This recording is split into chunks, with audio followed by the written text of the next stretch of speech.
Me refiro ao candidato, talvez até mais do que a campanha, porque é um candidato, se a gente comparar com os que o Lula já concorreu, José Serra, Geraldo Alckmin, que o petismo, né, também, Aécio, o próprio Bolsonaro, enquanto presidente da República, né, com a máquina toda na mão, e você pega um senador que tem muitas fragilidades, né, muitas fragilidades de processos, até fragilidades pessoais, que a gente observa o Flávio, essa semana conversando aí com essas lideranças todas do Centrão, é a primeira vez que o Flávio fez um gesto para uma senadora, talvez a senadora mais importante do Congresso, ou a mulher mais importante, das políticas mais importantes do Brasil.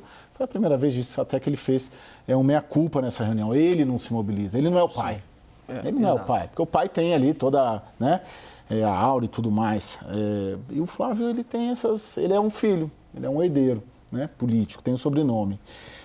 Agora, o Sérgio, ainda antes da gente entrar no Renan, eu queria te ouvir. Uma das questões que tem me chamado a atenção neste ano especificamente é a forma como a esquerda se reorganizou nas redes, que é uma área que você atua profissionalmente muito bem, nos ajuda inclusive com os dados da AP Exata aqui no WW, para a CNN. O que aconteceu, né? Há 10 anos, vamos dizer assim, 15 anos, lá Carlos Bolsonaro, o pessoal todo se estruturou muito bem nas redes sociais. A direita dominava, o bolsonarismo dominou, a esquerda não conseguia respirar nas redes. De lá para cá, o que aconteceu, né? Hoje parece ver a direita não consegue, ou no mínimo empata, em termos de narrativa e de versões e dimensões positivas, negativas nas redes. Qual que é o cenário e o que a esquerda fez para conseguir conquistar isso? Não, Caio, a esquerda primeiro aprendeu, né? Ou seja, 2018 foi uma surpresa para a esquerda, 2022 ela já se estabeleceu melhor, tinha um candidato forte à direita, e neste momento a direita está muito fragmentada, né? Isso facilita, ou seja, se você tem uma fragmentação num campo político, né, com brigas internas dentro desse campo, e você tem um outro lado que fala praticamente sozinho, é, abarcando aí uma união dentro desse espectro no qual esse candidato se posiciona, é muito mais fácil você ter essa dominância do que se fala nas redes, inclusive se unir, né, unir os militantes contra eventuais questões que são colocadas.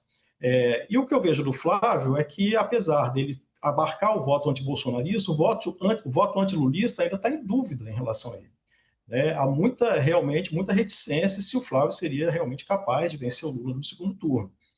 Uma coisa que me chamou a atenção, cara, é que no último domingo teve a convenção do PSD, que lançou o Ronaldo Caiado, nós analisamos as redes para entender como é que estava aquilo.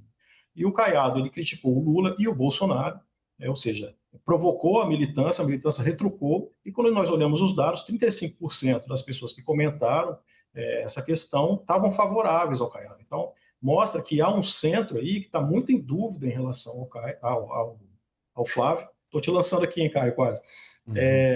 Há muitas dúvidas em relação ao Flávio e, realmente, esse público que vai decidir a eleição poderá dar uma vitória a um candidato que talvez não esteja ainda no radar, como a gente está vendo. Eu acredito que isso possa acontecer por conta da rejeição grande dos dois principais candidatos e por conta desse contexto de um centro que quer alguém diferenciado.